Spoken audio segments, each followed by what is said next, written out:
Welcome to the episode of Rehabilitize Roundtable, the podcast that brings you the latest insights in healthcare. I am Lakshay Diwan, the founder of Rehabilitize, your go-to agency for social media success and digital marketing. Today we have a great personality joining into our podcast. But the question here is, who is he? He is an alumni of Safdarjung Hospital, New Delhi, and have 26 years of experience in orthotics and prosthetics. And he is a qualified naturopathist and integrates its knowledge and principles into patient treatment. He is certified for fitting Boston brace, e-knees, and stance control orthotic knee joint. As a founder and director of Aegis Ortho Rehab Services, he strives to bring global orthotic and prosthetic care to India. Okay, so without wasting any time, let's go and meet him in person.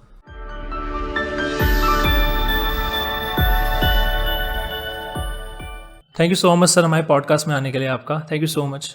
Real pleasure, बताइए please. चलिए sir, अब podcast जैसे हमारे इस podcast का जो main goal है, जो कि आज हम बात करने वाले हैं फ्लैट फीट के बारे में, तो उसके बारे में हम स्टार्ट करते हैं ताकि हमारी ऑडियंस को बिना वेट कराए हम we will just straight jump on to the main topic.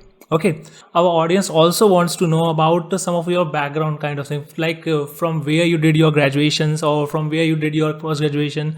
Can you please put a light on that topic too, sir? Yeah, sure.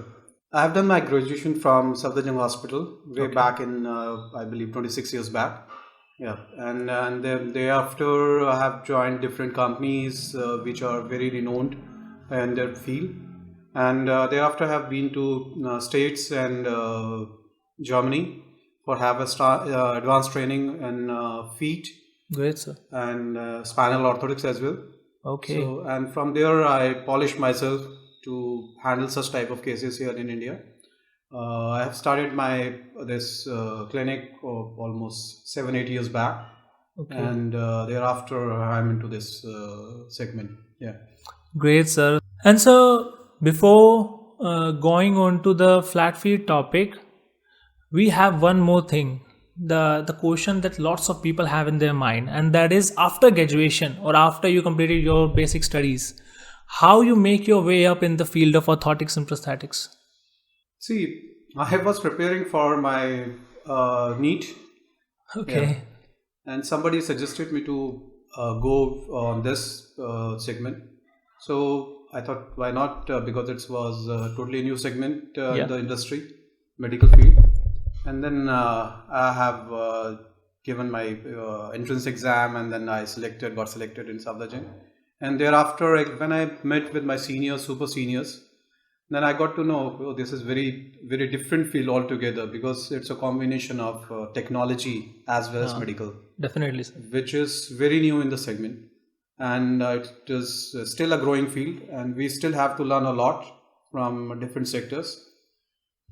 Yeah, and knowing and understanding from different sources makes me more enthusiastic about this thing. Yeah, you should have a more further training and develop your skills, polish yourself. That's why I have visited to various countries, because resources there in India is very limited so far. We are still in little bit back as far as technology is concerned. Yeah. So that's why I've been to America, and I was there. And I polished myself for to learn more about various problems like polio. How do we manage that particular thing? And then when I was learning about the polio segment, how do we manage? How do we go for the treatment protocols? What we have to see? Then I also learned about the feet management. Okay. Where I learned especially about flat feet, diabetic neuropathic feet also. Yeah. Which is nowadays, India, as you know, is a capital of diabetes, for world. So I learned a lot from there as well, and also about the spinal issues that we have in India. Yeah, the scoliosis is one of the major problem in India, which need to be addressed very well. So I have done my specialized training in scoliosis in US. Okay, and from there I learned a lot about managing scoliosis cases.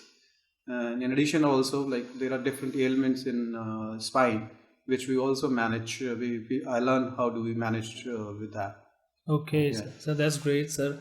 तो sir जैसे कि आपने इतनी सारी countries में आप visit करें सीखने के लिए कि I want to learn that thing, I want to learn scoliosis, about the scoliosis, about diabetic foot.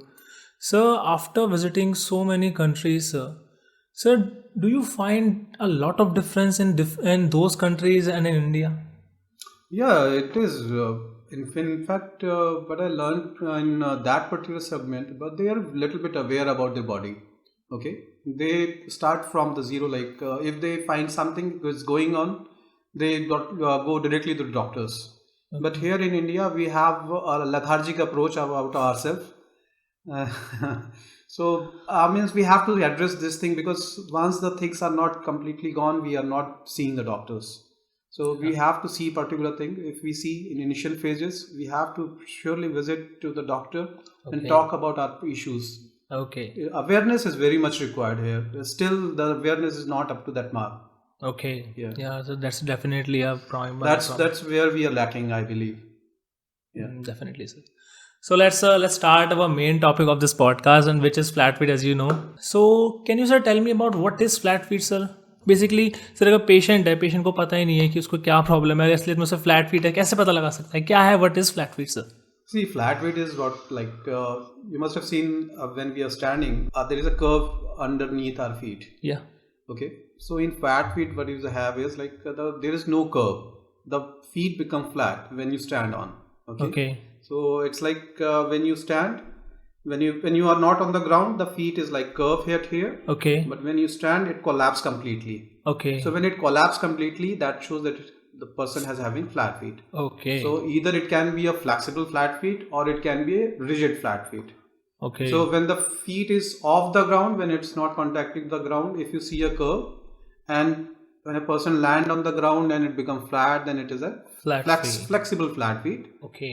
But in rigid flat feet, what is happening is like your feet is always flat from the bottom, whether it's on the ground or off the ground.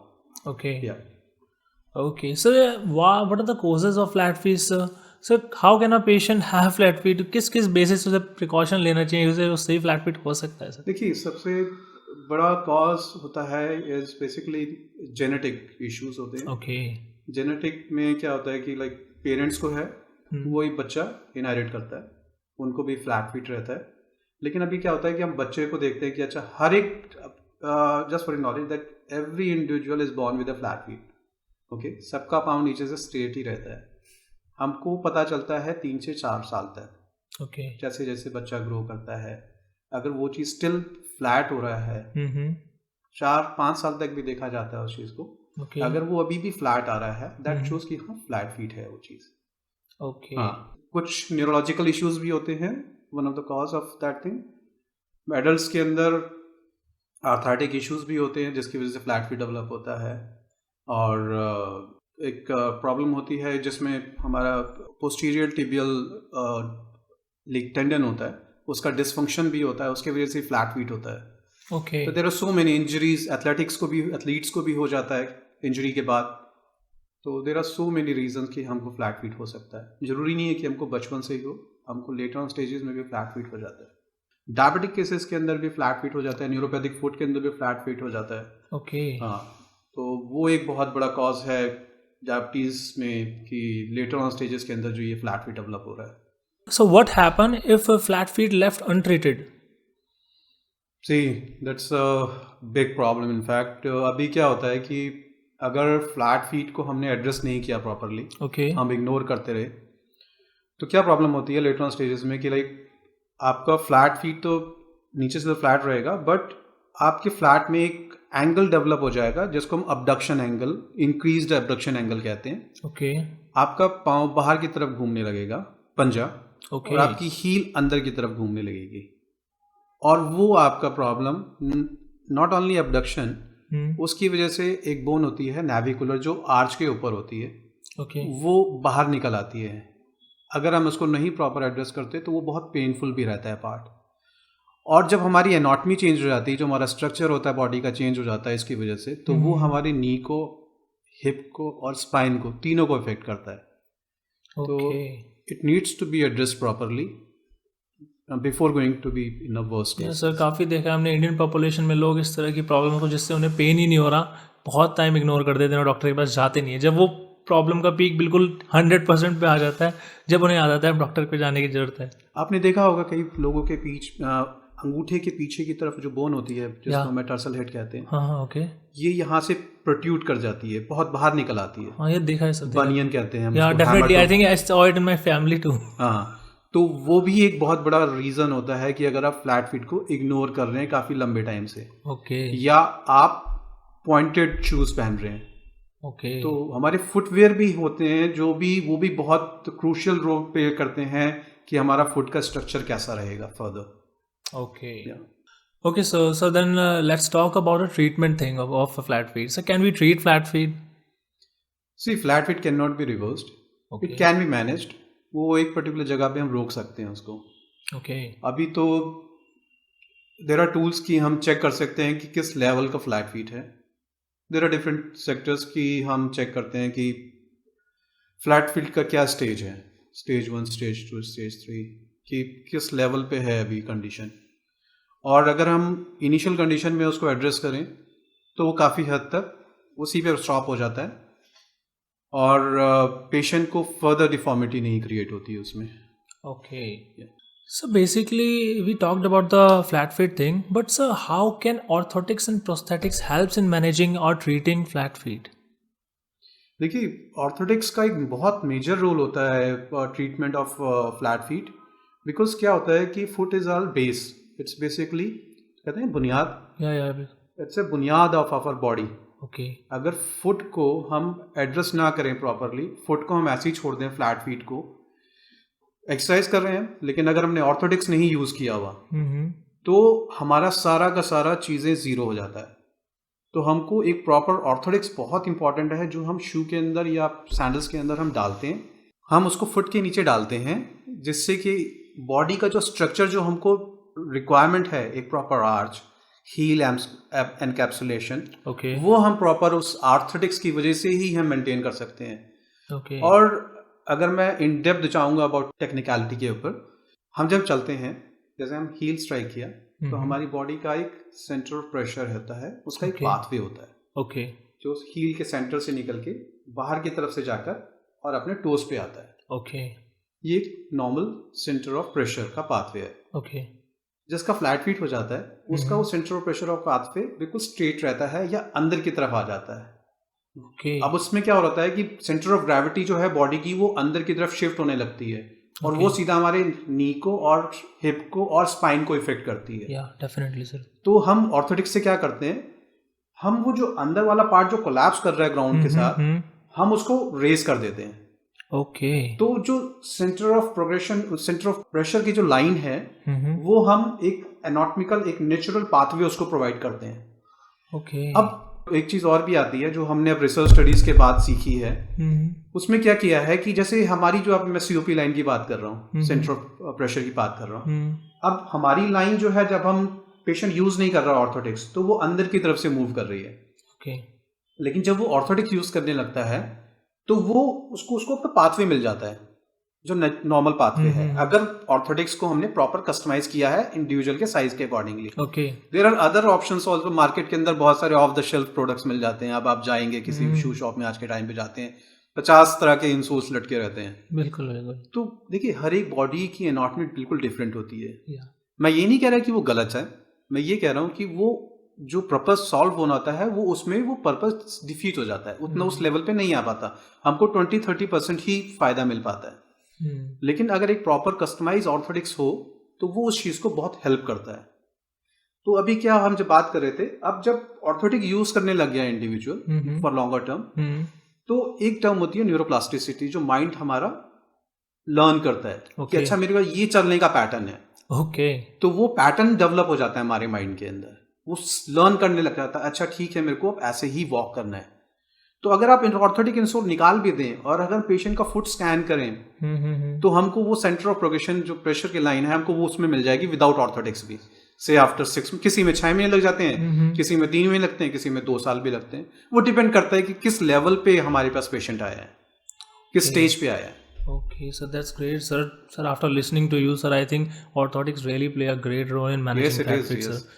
we cannot manage flat feet just with physiotherapy. We need to have orthotics. ये it's a combination. देखिए physiotherapy सच में बहुत important role play करता है क्योंकि वो हम अपनी मसल्स को स्ट्रेंथन कर रहे हैं बिल्कुल उससे. सर. बट हाँ, जब हम स्ट्रेंथन कर रहे हैं, फिजियोथेरेपीज हमने आधे घंटे किया, 2-3 सेगमेंट लिए हमने, एक आधा घंटा कर लिया, दोपहर में आधा घंटा कर लिया. मैं एक्सेसिव बता रहा हूँ इनफैक्ट.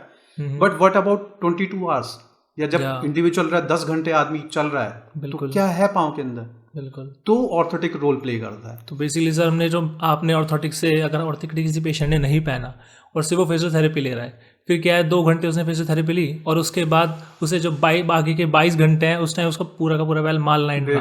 बिल्कुल. उसको ऐसे प्रोग्रेस जो हमने करी थी फिजियोथेरेपी में वो पूरी की पूरी वेस्ट हो गई. बिल्कुल. So it's a combination both the things. And sir how can orthotics helps in flat feet? देखिए ऑर्थोटिक्स बहुत मेजर रोल प्ले करती है. Okay. Orthotics, it's a combination. If with a combination with physiotherapy, regular physiotherapy, it definitely helps in take care of that particular issue. अगर हम orthotics की बात करें तो ऑर्थोटिक्स क्या होता है कि वो रिप्लेस करता है एक आपका आर्च जो आपका चला जाता है. तो ऑर्थोटिक्स में एक आर्च हम डेवलप करते हैं.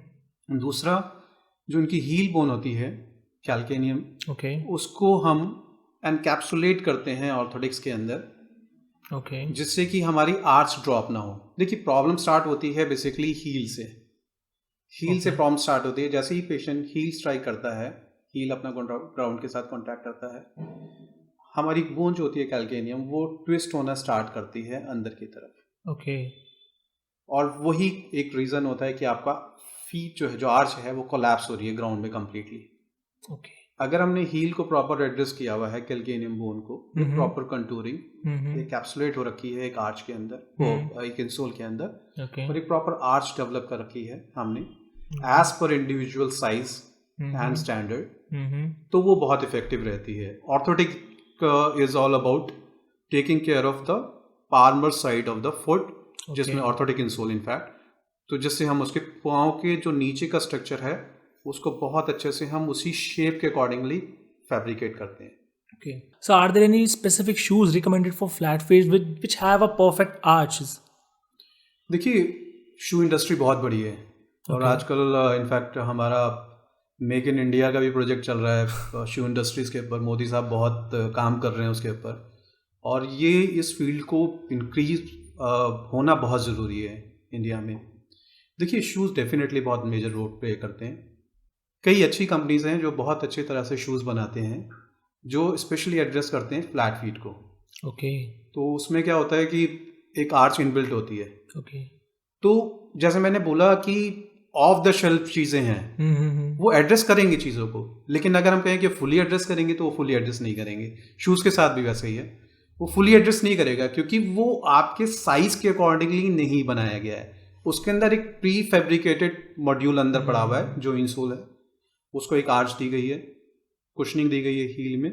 बट अगर हम उसको कंपेयर करें कस्टमाइज ऑर्थोटिक्स के साथ, तो वो चीज़ हमको वो बेनिफिट नहीं देगा. बट हाँ, बेसिक चीज़ों में बेनिफिट देते हैं shoes.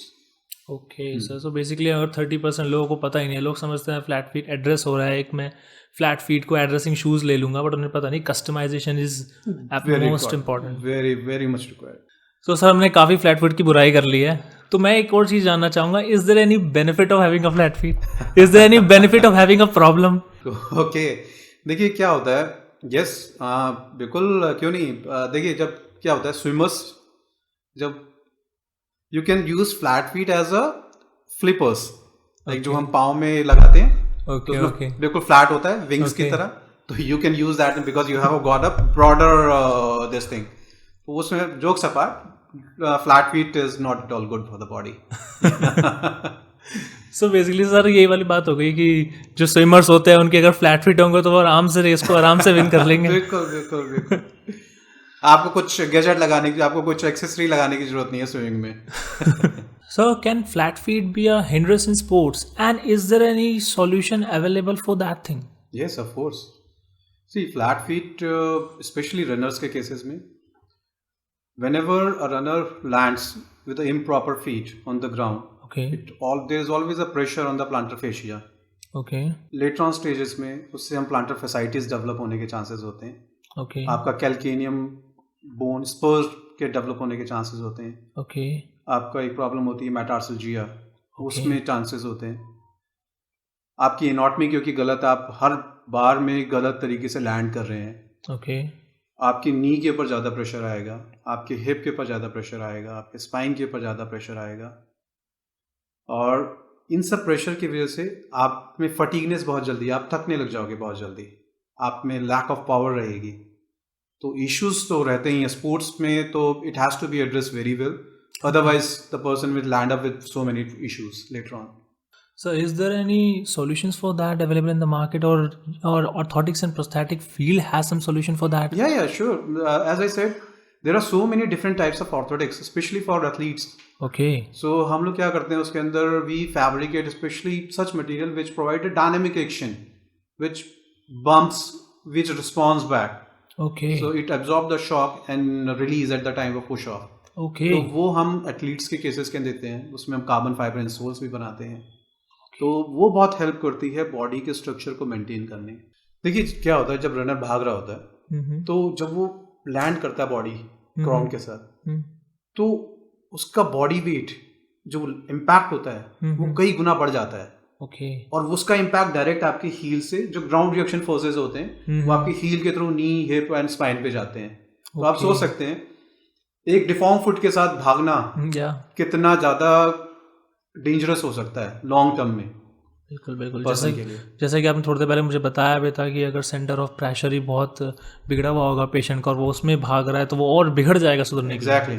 So I want to ask a very interesting question right now sir, what are the innovations और advancements in the field of prosthetics and orthotics right now at this date?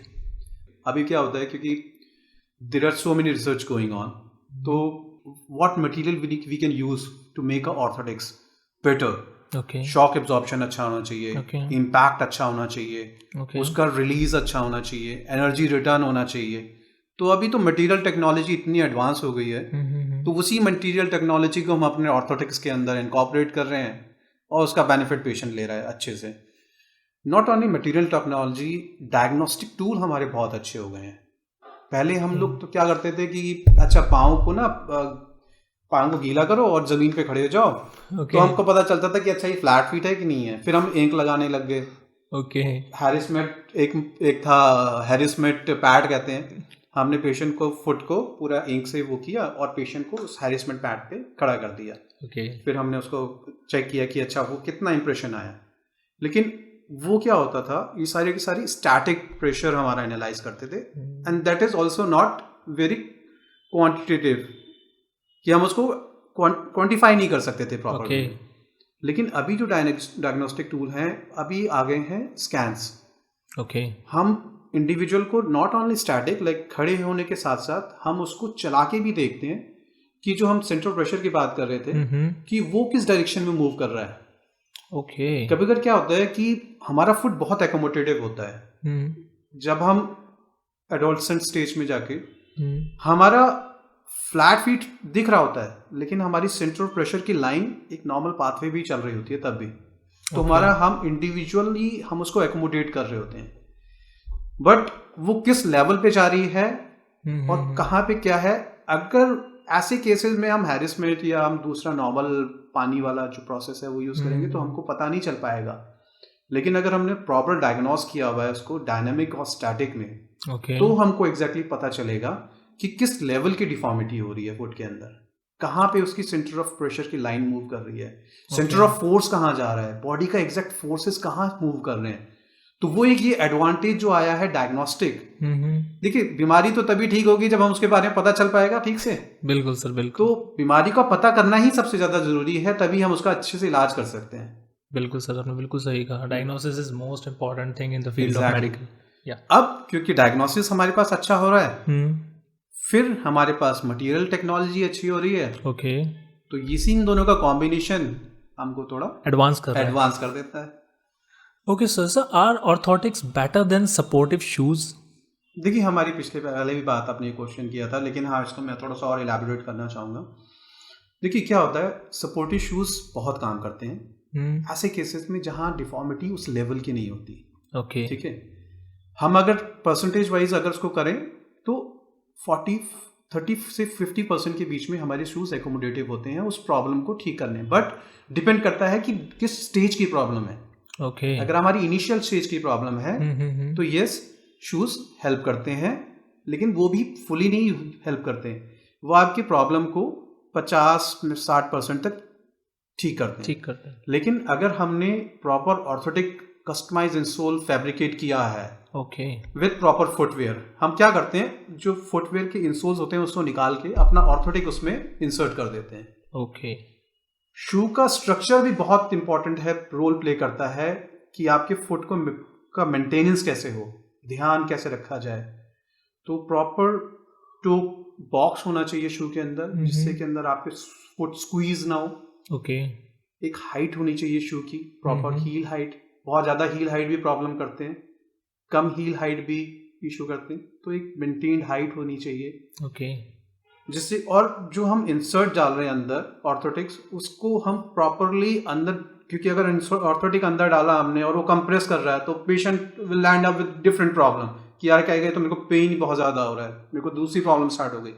तो हमको footwear के साथ साथ, orthotic के साथ साथ footwear को भी सिलेक्शन करना बहुत इंपॉर्टेंट है कि दोनों का कॉम्बिनेशन बहुत अच्छा होना चाहिए। ओके सर, जैसा कि आपने मुझे बताया हील्स की हाइट ज़्यादा नहीं होनी चाहिए सर, तो मेरे दिमाग में एक क्वेश्चन क्लिक हुआ सर।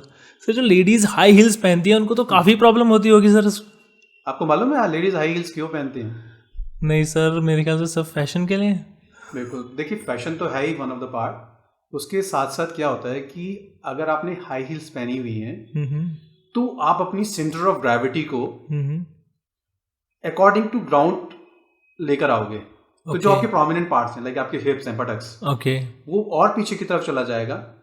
आपका जो ब्रेस्ट पार्ट है वो और आगे की तरफ चला जाएगा। तो वो प्रोमिनेंट करता है उस पर्टिकुलर चीज को। So that enhance the figure of a lady wearing a high heel. सही, तो डेफिनेटली मैंने पहली बार सुना है ऐसा कंसेप्ट हाई हील्स के बिहाइंड में। बिल्कुल, बट उसके साथ साथ प्रॉब्लम भी होती है, एज वी सेड, कि आपके टोज पे बहुत प्रेशर आ गया।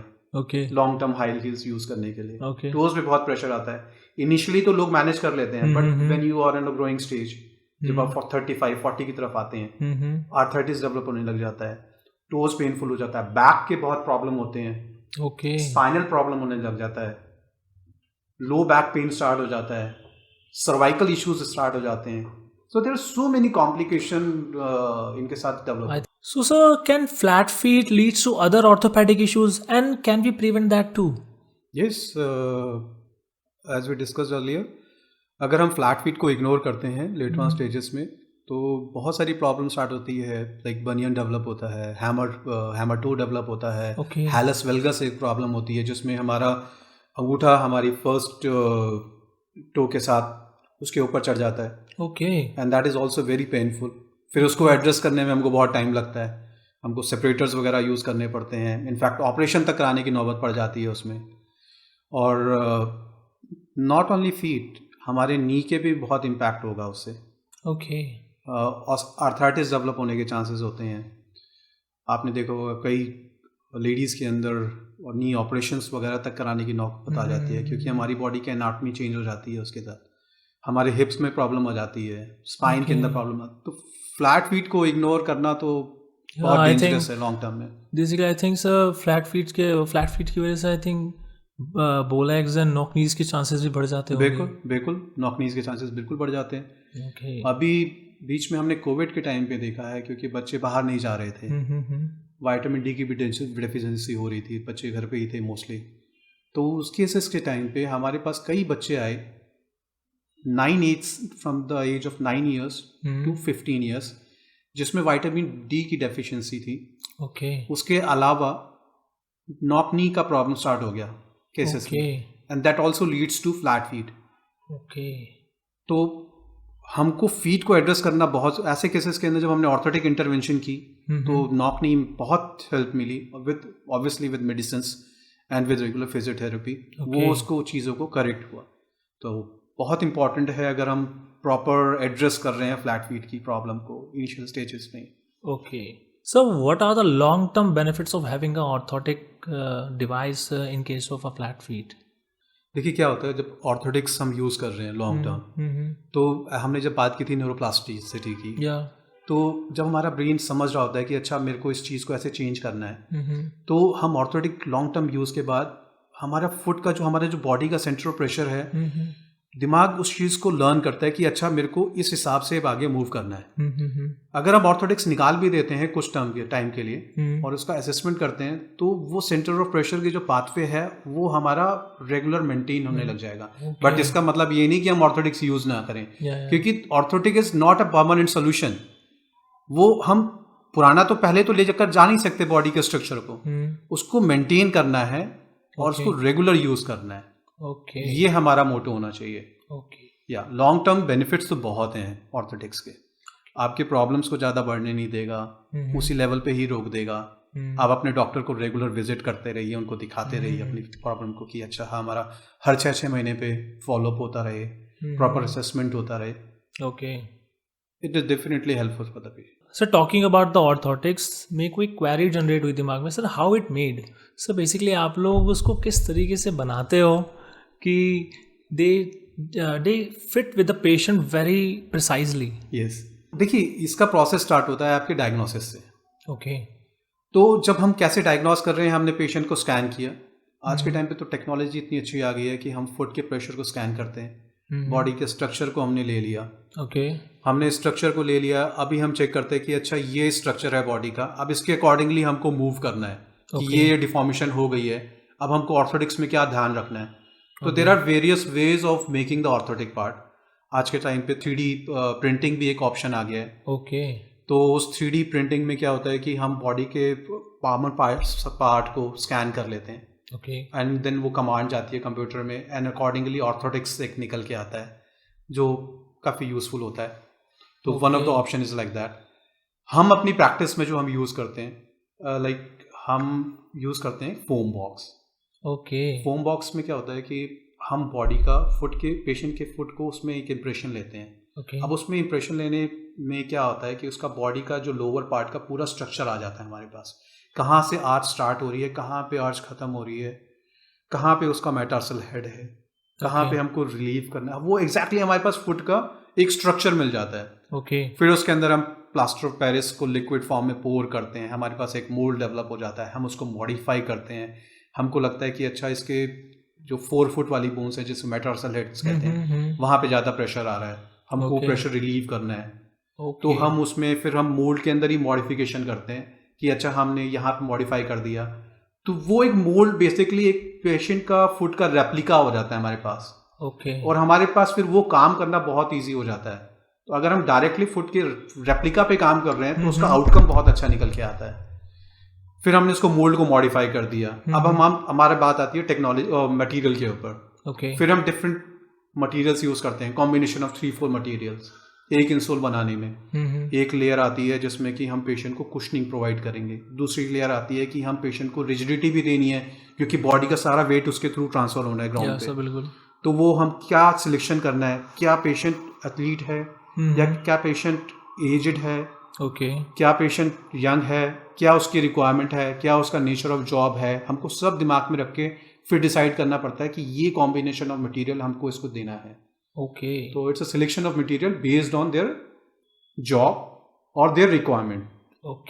उसके अकॉर्डिंगली हम लोग सिलेक्ट करते हैं material, and once we select the material फिर हम उसको अवन के अंदर रख के उसको मोल्ड करते हैं, वैक्यूमाइज करते हैं, जिससे कि हमारे को जो रिक्वायरमेंट जो हमने मोल्ड में मॉडिफिकेशन की है वही हमारे ऑर्थोटिक्स के अंदर वो आ जाए इम्प्रेशन। साइज सेम आए, स्ट्रक्चर सेम है, सबसे इंपॉर्टेंट चीज स्ट्रक्चर सेम है।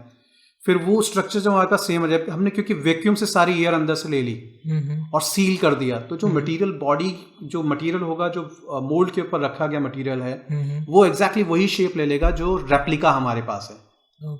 फिर हम उसके ऊपर और भी मॉडिफिकेशन करते हैं। वो डिपेंड करता है किस स्टेज का फ्लैट फीट है, क्या हमको हील को ज़्यादा स्टेबिलिटी देनी है या हमको कम स्टेबिलिटी देनी है, वो डिपेंड करता है किस स्टेज का है। जहाँ पे बहुत ज़्यादा हो जाता है वहाँ पे हमको कभी कभार हमको मीडियल वेजेस कहते हैं, वेजिंग देनी पड़ती है, जिससे कि फुट बहुत ज़्यादा जो अंदर हो रहा है वो नॉर्मल मेंटेन, क्योंकि arch alone will not work, then हमको उसके साथ साथ मीडियल वेजेस के साथ कॉम्बिनेशन देना पड़ता है। Okay, sir. So- So that's a really difficult task to make so many Yeah. adjustments that orthotic So foot. Yeah. it starts from diagnosis, from Yeah. prognosis, Yeah. and it ends up to जब आप बना के दे रहे हैं patient को. That's a long it's, process. It's a very long process, and one has to be very thorough about their particular thing कि आप चीज़ दे रहे हैं, क्योंकि जो हमने डायग्नोस किया वो बहुत इंपॉर्टेंट चीज़ है. किस लेवल ऑफ डिफॉर्मिटी का है. Okay. आज के टाइम पे हम नेकेड आई से उतना बेनिफिशियल नहीं होता काम करना. अच्छा. अगर हम टेक्नोलॉजी को यूज कर रहे हैं तो हमारा आउटकम बहुत अच्छा निकल के आएगा. Obviously with technology it ends on the value. Yeah, definitely. But हाँ, जो जिस काम के लिए आप अपना ट्रीटमेंट करवा रहे हैं, अगर वो काम प्रॉपर हो जाए देन ऑब्वियसली Okay. आउटकम तो अच्छा आएगा ही. बिल्कुल सर. तो सर एक और चीज़ मेरे दिमाग में आई. अभी आपने मेंशन किया था कि 3D स्कैनिंग के अंदर हम फुट को स्कैन करते हैं एंड देन ऑर्थोटिक फुट आ जाता है, उसके बनाकर स्ट्रक्चर बना के पूरा आ जाता है. तो sir that is a complete AI thing. तो sir can AI beat prosthetic and orthotic field? Can AI replace us? See AI plays a very important role. मैं ये नहीं कहूँगा कि एआई हमको डिफीट कर सकता है इसमें. एआई हमको असिस्ट कर सकता है इसके अंदर, चीज़ों को इम्प्रूव करने में और हेल्प कर सकता है. हम उसका बेनिफिट ले सकते हैं कि हाँ, हम चाहते हैं, जो हम सोच रहे हैं वो हम उसमें फीड करें कंप्यूटर के अंदर कि हमारी ये रिक्वायरमेंट है, तो हम उसकी हेल्प ले सकते हैं. हम ये नहीं सब वो कर सकते कि एआई हमको सरपास करे उस चीज़ के लिए. Okay. And sir patients having flat feet, is it painful for them? Yes. Because I don't have flat feet, so I don't know if it's painful or not. देखिए, जैसे हमने बात की कि इनिशियल स्टेजेस के अंदर अगर पर्सन यंग है, हम हमेशा ना फ्लैट फीट को अगर हम देखते हैं तो हम डिफरेंट स्टेजेस में देखते हैं. Okay. स्टेज 1 2 3. Okay. अगर इनिशियल स्टेजेस में है तो पेनफुल नहीं होगा, फ्लैट रहेगा. बट जैसे ही वो स्टेज 2 पे आता है और स्टेज 3 के आसपास आता है, तो ये भी कभी कई सिम्टोमेटिक होता है, कई एसिम्टोमेटिक होता है. कईयों में होता है पेन, कईयों में नहीं होता. वो डिपेंड करता है कि आपकी मस्कुलर कंडीशन कैसी है, एनाटॉमी कैसी है. जब तक मस्कुलर कंडीशन ठीक है, पावर है, सब कुछ ठीक है, तब तो ठीक है. लेकिन जैसे ही वो डिटीरियोरेट होने लग जाती है और बॉडी का एंगुलेशन चेंज होने लग जाता है, फिर वो पेनफुल होना स्टार्ट हो जाता है. Okay. कई केसेस के अंदर तो स्टेज 1 में ही पेनफुल हो जाता है. जैसे छोटे बच्चों के अंदर क्या होता है कि उनके काफ के अंदर टाइटनेस रहती है, उनको काफ पेन रहती है. जब हम बात कर रहे थे कि हाँ, थकने लग जाता है आदमी लॉन्ग टर्म वॉक करने में, तो जब थक रहा है, फटीगनेस आ रही है, तो ऑब्वियसली पेन भी रहेगा. बिल्कुल सर. तो वो चीज़ ऐड ऑन तो होती है. कई केसेस के अंदर वो होता है, कई केसेस में नहीं होता. Okay. डिफरेंट डिपेंड करता है डिफरेंट स्टेजेस के ऊपर. Okay, sir. So one more question. I think that will be last question for our podcast. Sir, can we diagnose flat feet just by looking with our naked eyes? देखिए, जैसे हमने बात की थी कि हाँ, इनिशियली तो हम कर सकते हैं नेकेड आइज से, Okay. But why don't we use a technology when we have that. Okay. हमने जैसे हमने बात की कि हाँ, हमने नॉर्मल पानी बेस पे लगाया और इंडिविजुअल को खड़ा कर दिया. Okay. या वैसे भी दिखता है कि फ्लैट है, अगर आर्च कोलैप्स हो रही है तो दैट शोज कि हाँ फ्लैट फीट है. Okay. बट उस किस लेवल का फ्लैट फीट है, Okay. फ्लैट फीट चलने वक्त किस लेवल पे डिटेरियोरेशन आ रही है बॉडी में, उसको प्रॉपर डायग्नोस करना इज वेरी इंपॉर्टेंट. और किस लेवल का हमको इंटरवेंशन करना है ऑर्थोटिक्स में, तो वो हम डायग्नोसिस अगर प्रॉपर करें तो आउटकम ज़्यादा अच्छा निकल के आएगा. Definitely sir. तो आई थिंक अब मैं अभी घर जाके पानी पे पैर रख के कोशिश करूंगा एक बार कि मुझे है या नहीं. वो भी रखिए और उसके साथ साथ अपना एक स्कैन भी करवाइए. देखिए, आज के टाइम पे हम तो रिकमेंड करेंगे इंडिविजुअल्स को as a healthy man, you get your foot scan once. Okay. ठीक है, क्योंकि वो उससे क्या होता है कि आपको एग्जैक्टली पता चलता है कि फुट की डायरेक्शन क्या जा रही है. नॉट ओनली फ्लैट फीट, कईयों में आर्च बहुत हाई होती है. ओके. हमको उसको भी मैनेज करना बहुत जरूरी होता है. उससे क्या होता है कि आपको ओए of knee, osteoarthritis of knee develop होने चालू हो जाता है, फुट वैरस में डेवलप होने स्टार्ट हो जाता है. तो फ्लैट फीट भी खराब है, हाई आर्च भी खराब है, आर्च ना होना भी खराब है, बहुत हाई आर्च भी खराब है. तो हमको दोनों तीनों चीज़ों को मैनेज करके चलना बहुत ज़रूरी है. एक बार स्कैन कराएं तो एग्जैक्टली पता चलता है कि हमारी फुट की क्या कंडीशन है. ओके. चलिए, हम प्रॉपर वे में डायनामिक स्कैन कर रहे हैं तो एग्जैक्टली पता चलेगा कि सेंट्रल प्रेशर किस लेवल पे कहाँ पे जा रहा है, कहाँ लाइन पास हो रही है. तो वो एक हेल्प करता है कि फर्दर इशू लाइक आप रेगुलर अपना मेडिकल चेकअप कराते हैं, ओके, ब्लड टेस्ट करवा रहे हैं. Okay. Okay. Let your feet also be checked. जैसे डेंटिस्ट के पास जाते हैं, ये तो आपकी फाउंडेशन है. बिल्कुल. इसको चेक किया तो आपकी फाउंडेशन ठीक रहेगी तो सब चीज़ ठीक रहेगी. इट्स लाइक बिल्कुल सर, आपकी बिल्कुल कार सर. के टायर ठीक है तो आपकी कार आराम से दौड़ेगी. आपके कार फ्लैट हो गए तो आपकी कार भी फ्लैट हो गई. So, sir, basically, orthotics and prosthetic field have a perfect equipment for scanning the foot, and you have the equipment to scan the foot. Sir, is it like a static foot scanning and dynamic foot scanning? You have equipment for both the two things. Yes, see, it has to be like static for scanning also and dynamic foot scanning. Both things need to be done. हमको पता चलना चाहिए कि patient जब खड़ा हो रहा है तो क्या फुट की पोजीशन है, और जब पेशेंट चल रहा है तो क्या फुट की पोजीशन है. Okay. हम लोग वेल इक्विप्ड हैं इन सब चीज़ों से. तो हमारे पास कोई पेशेंट आता है तो हम तो दोनों ही स्कैन उनको रिकमेंड करते हैं कि अपना स्टैटिक स्कैन करवाइए और डायनामिक स्कैन दोनों करवाइए. एटलीस्ट हमको पता चले कि आप जब खड़े हो रहे हैं तो आपकी फुट की क्या पोजीशन है, और जब आप चल रहे हैं तो आपका फुट किस डायरेक्शन में मूव कर रहा है. Okay sir. चलिए सर, काफ़ी बातें हो गई हैं इस पॉडकास्ट में. लगता है आप भी थक गए होंगे और मैं भी थक गया हूँ. देखिए, मेरे को तो बहुत इंटरेस्ट आता है इन सब चीज़ों में, क्योंकि हम जो इश्यूज देखते आ रहे हैं. मैं हमने बात की कि हम इंडिया में हमको अवेयरनेस फैलाना बहुत ज़रूरी है. And thank you so much, आपने ये पॉडकास्ट जो चैनल स्टार्ट किया है, ये बहुत इंटरेस्टिंग चैनल है. इस चीज़ के थ्रू हम सोशल मीडिया के थ्रू एक कॉमन पर्सन के पास पहुंच सकते हैं. बिल्कुल सर. जिनको हम गाइड कर सकते हैं, जिनको हम बता सकते हैं. एटलीस्ट देखिए, prevention is always better than cure. Definitely sir. अगर आपने देखी हुई, अगर आपके बैक ऑफ द माइंड है, जैसे हम सिगरेट के ऊपर लगाते हैं smoking is injurious to health, उसी तरह हमको ये भी देखना चाहिए कि हाँ, हम किस डायरेक्शन में जा रहा है हमारा फुट. ओके. तो अवेयरनेस फैलाना बहुत ज़रूरी है. जो वेस्टर्न कंट्रीज उसमें बहुत आगे हैं. ओके. हमको अभी भी अवेयरनेस, क्योंकि कई सेगमेंट है, मैं ये नहीं कह रहा कि उस लेवल पे नहीं है. हमारे पास सेगमेंट है जो उनको अवेयर हैं, जो लोग जो हर रेगुलर स्कैन वगैरह कराते हैं, जो रेगुलर अपने फुट का भी ध्यान रखते हैं, अपनी बॉडी का भी ध्यान. लेकिन वो मेजॉरिटी कितनी है? 20%, 15%, इससे ज़्यादा कहाँ है? अभी भी 80% लोग हैं जो उससे अनअवेयर हैं. Our focus is to target those 80% Exactly. and bring them to scan their foot because आज के तो सब आदमी के हाथ में फ़ोन होता है और आराम से आप स्क्रॉल कर रहे हैं, फेसबुक देख रहे हैं, इंस्टाग्राम देख रहे हैं, कुछ भी देख रहे हैं. अगर हम इसी के माध्यम से उनके पास पहुंच जाएं तो ये तो बहुत अच्छी बात है ना. बिल्कुल सर. अवेयरनेस बिल्कुल हमें इंडिया में फैलाने की बहुत ज़्यादा नीड है, ताकि लोग अपनी हेल्थ का भी ध्यान रख सकें, क्योंकि आजकल इतनी ज़्यादा हेल्थ प्रॉब्लम कर रही है पेशेंट्स को. मतलब हर इंडिविजुअल, एक नॉर्मल पर्सन को भी हेल्थ उसकी बहुत इजीली ख़राब हो जाती है. जानते हैं, ओबीज भी एक बहुत बड़ा रीज़न हो गया आज के टाइम पे फ्लैट फीट का. अच्छा. ओबेसिटी को भी कंट्रोल करना बहुत इंपॉर्टेंट है. आज की फूड हैबिट्स आप देखिए, छोटे छोटे बच्चों को आज के टाइम पे डायबिटीज हो रही है, जंक फूड, लेथार्जिकनेस और ये सब चीज़ें. तो हमको उसको भी एड्रेस बहुत ज़रूरी है. इनफैक्ट ओबीज इंडिविजुअल को तो बहुत ज़रूरी है अपने फुट को प्रॉपर स्कैन करवाना. Okay sir. चलिए सर, इस पॉडकास्ट को यहीं पे ख़त्म करते हैं अब. And thank you so much, sir, for coming onto our podcast. And please, guys, like, share, subscribe, and please follow the sir's account. I mentioned the sir account in the description section. Go and follow the account. As you know, it's Aegis Ortho Rehab Services, and we are Rehabitize. Thank you.